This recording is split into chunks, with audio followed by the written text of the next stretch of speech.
Hello, everyone. This is the day that the Lord has made. We shall rejoice and be glad in it. The psalmist said, I was glad when they said unto me, let us go into the house of the Lord. This is Mother's Day. Happy Mother's Day to all the mothers all over the world. We appreciate you. We love you. And we thank God for all that you do and continue to do, especially in this time that your workload has been increased. The Lord will be your strength. The Lord will remember you. The Lord will continue to prosper you in the name of Jesus. Today we are going to be talking about like we all know it's been a very long time that we have been home because of the pandemic. And so today we are going to be talking about affliction. Affliction. Many people are feeling afflicted by this pandemic. It has afflicted everybody one way or the other. There's nobody that has been exempted from it. How do we define affliction? Affliction is something that causes pain or suffering. What is the pain and the suffering we're experiencing now? People are confined. They cannot do what they want to do. People are stressed. People are losing their jobs. People are losing their money. No freedom. Some people are afraid that they are going to lose their homes for no reason of their own. Apostle Paul is an example of someone that had so many afflictions in his life, so many infirmities, so many troubles that he faced, being beaten, being shipwrecked, because of the gospel. But in spite of it all, he encourages us that all things will work together for our good. The Bible talks about two kinds of affliction. One is judgment and one is for sanctification. Usually, affliction will come as a form of judgment, or sometimes it will come to the life of a person to process them for sanctification. Brethren, when we became born again, we did not become perfect. We are still on a journey. And there are things that we will not learn except we go through affliction. And this is a time that God has allowed so that we can learn some lessons. One of the purposes of affliction is for corrective discipline and spiritual maturity. Corrective discipline and spiritual maturity.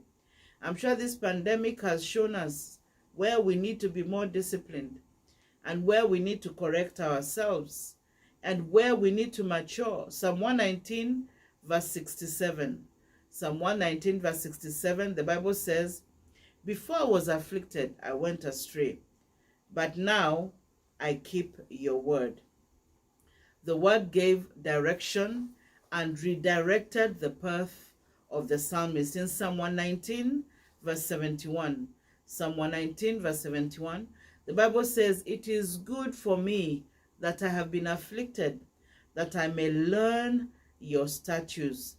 Afflictions prove the power of the word of God.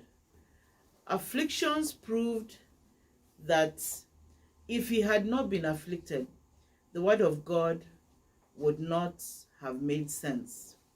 Psalm 119 verse 50, the Bible says, this is my comfort in my affliction, for your word has given me life.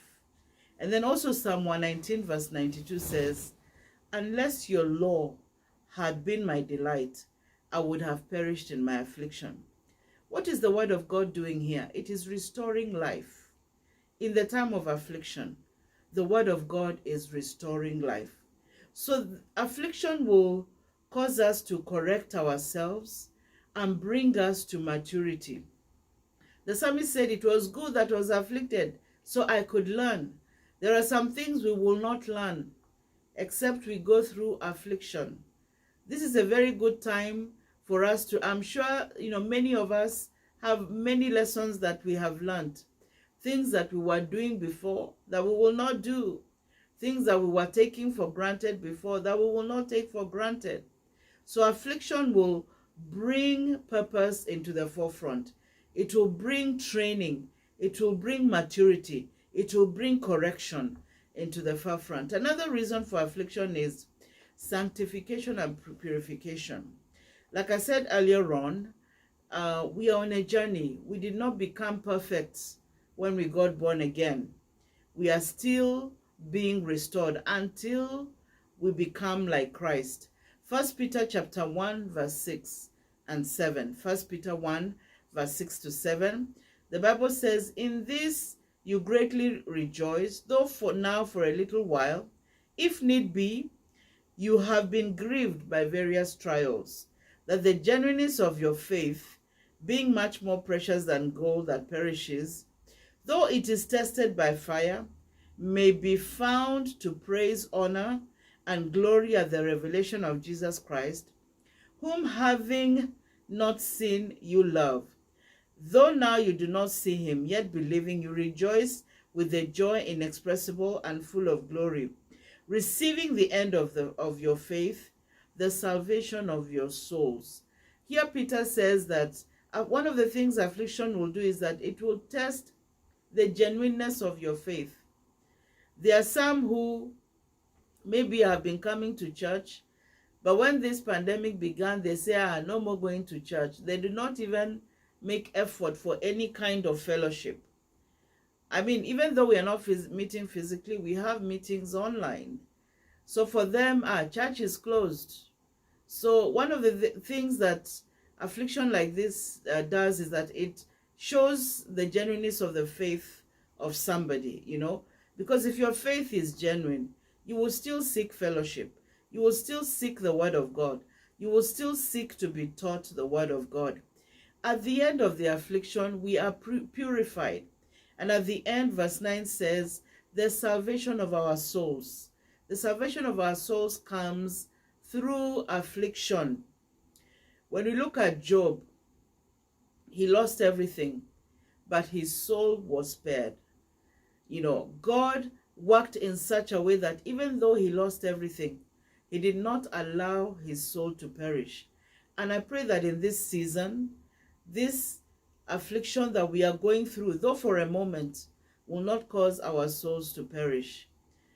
Another reason we see for affliction is God's glory. God will be glorified in all things. God will be glorified. 1 Peter chapter 4 verse 12.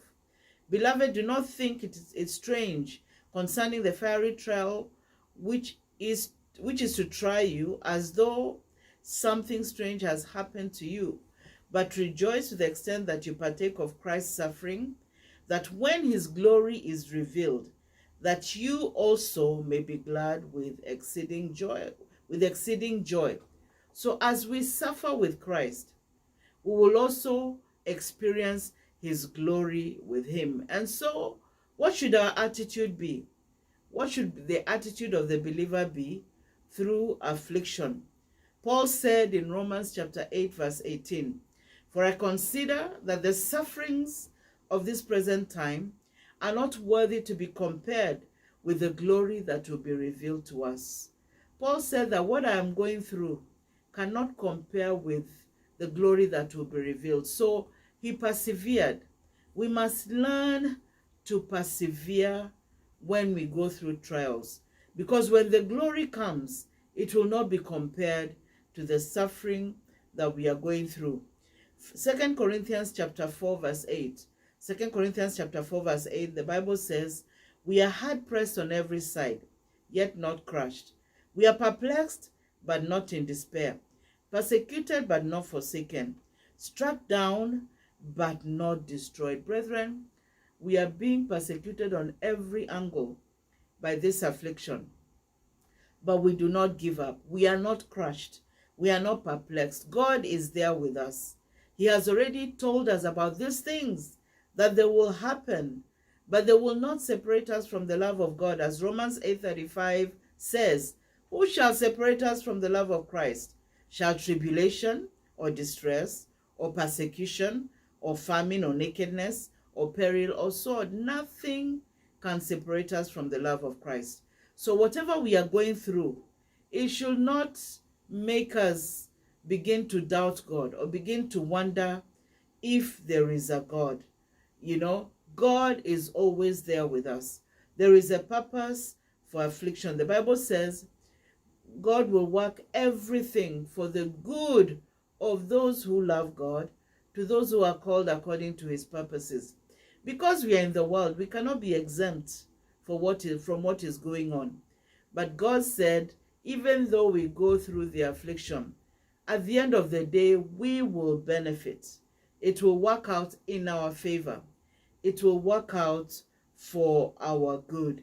And so that should encourage us to persevere and to go through with a positive attitude and in faith, believing that God is in total control of everything. You know, we see that the people that went through affliction in the Bible, that were children of God, they were not left, you know, at the same level that they were. I want to believe that at the end of this affliction that we are going through, we will go into a better place, because the Bible says the path of the righteous shines brighter and brighter. Look at the example of Daniel. Daniel was afflicted with his friends, but at the end of all the affliction, they became the rulers of the land of the affliction. Look at Joseph. Look at all the afflictions that he went through in life.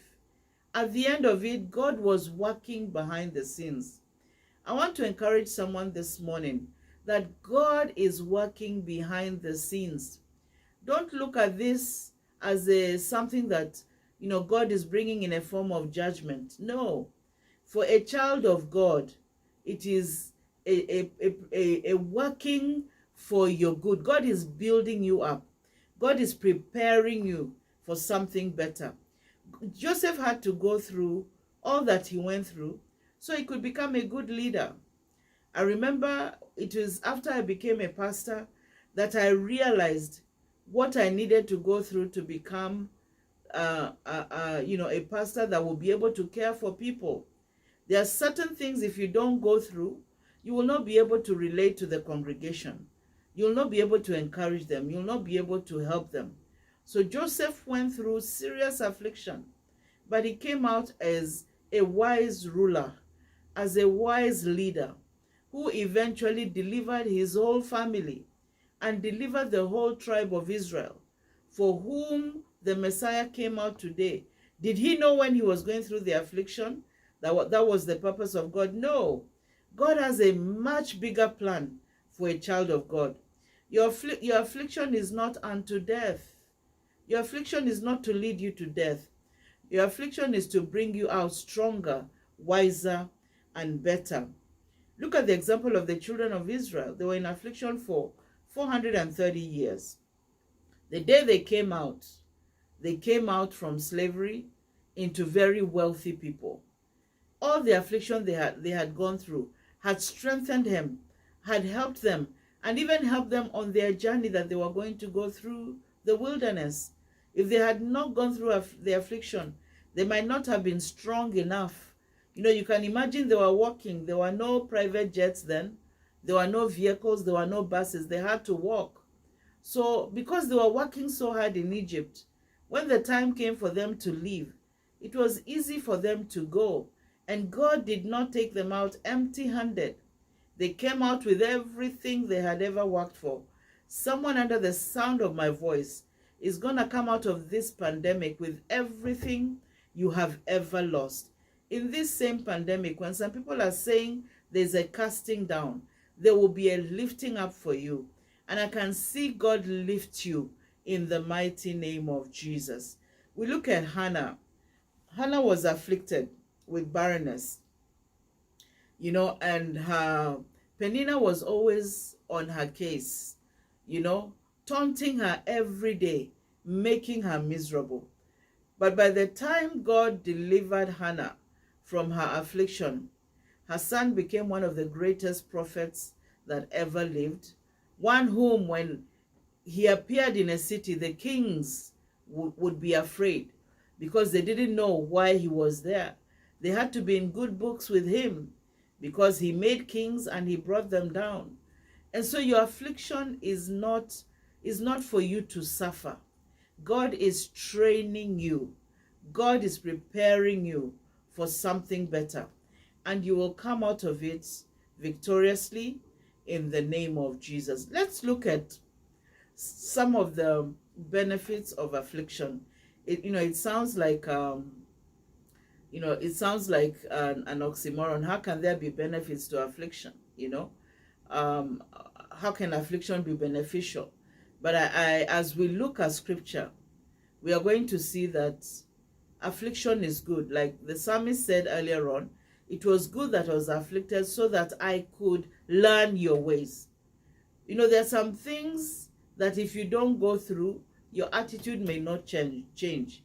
For example, if you have never lost a job, or if you have never lacked money, it will be very easy for you to condemn people that may be struggling. But if you've gone through it and you see someone that is suffering, you're likely to empathize with them more than if you have never had, a problem with money, or if you have never suffered to get money. So there are some benefits, and I want us to look at some of those today. Number one, benefits will deliver us, afflictions will deliver us from pride. Paul said that he had a thorn in his flesh. Paul was a man of revelations. In 2 Corinthians chapter 12, verse 7, 2 Corinthians chapter 12, verse 7, the Bible says, God gave him a thorn in his flesh so that he would not become conceited because of the many revelations that he had. Do you know that even people that are spiritual can be proud? If you're the kind that God is using all the time, this one is not as anointed. I am more anointed than them. They've never raised the dead. They've never, they don't see visions. They don't have word of knowledge. God gave Paul a thorn in his flesh to keep him in check. Sometimes when God has blessed you, there will be an affliction he will put you through just to remind you that it is him that blessed you. It is not of your own. That it is the blessing of God that is helping you. That it is his spirit that is helping you. That it is his mercy that is helping you. So the Bible says pride comes before a fall.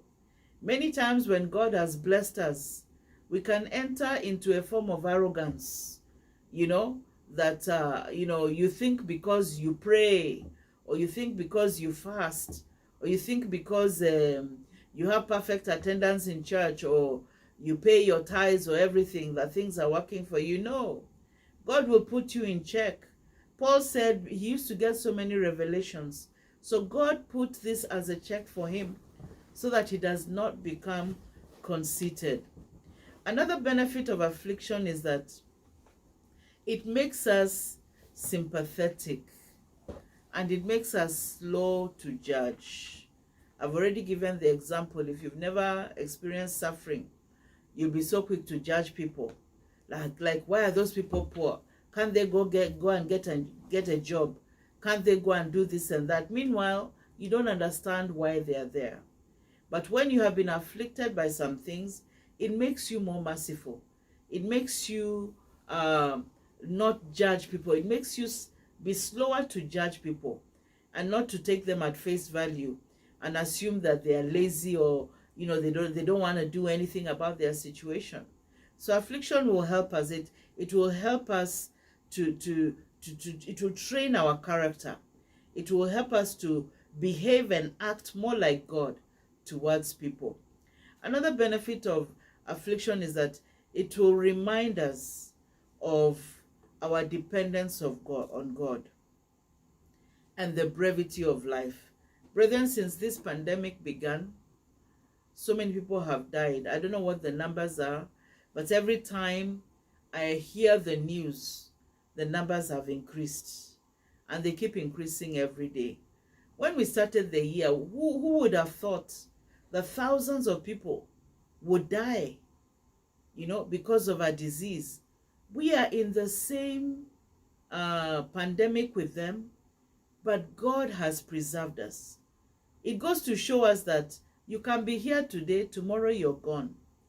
The people that have died from this pandemic, they didn't plan to die. They got infected. Some of them could not handle the disease, and they are gone. Thousands of them. There are many of them that, it is not something that they anticipated.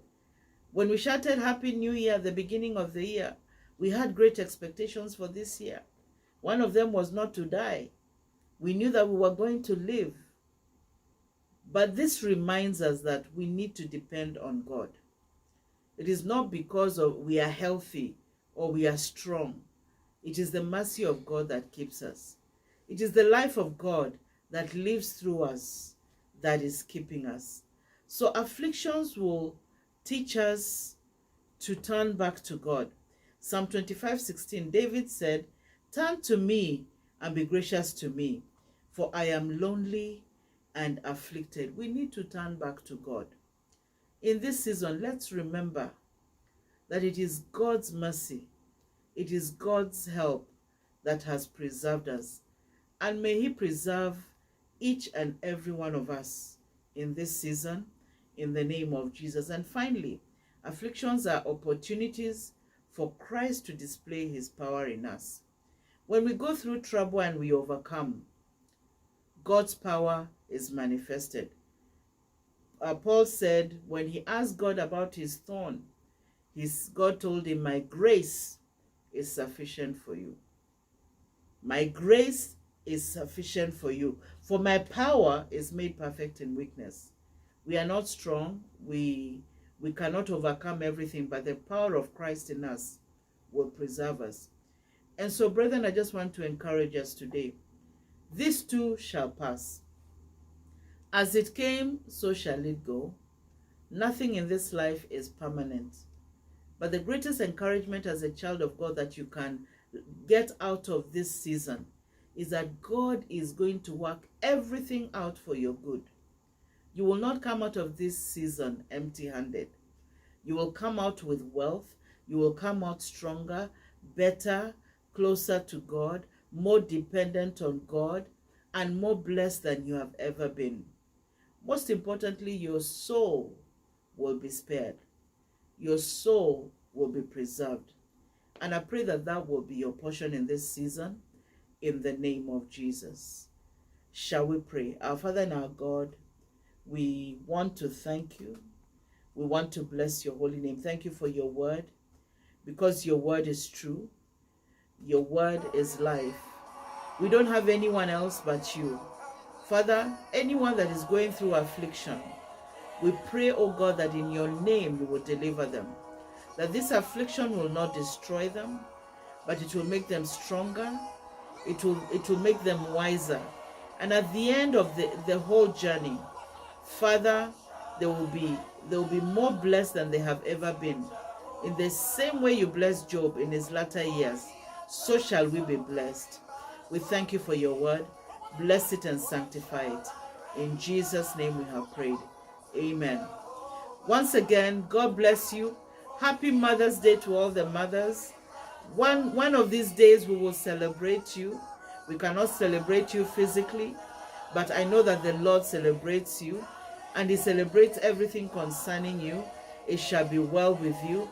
It shall be well with your children. It shall be well with your family. You, as the nurturer of the home, the Lord will strengthen you and keep you and preserve you. God bless you, and have a wonderful and marvelous Mother's Day.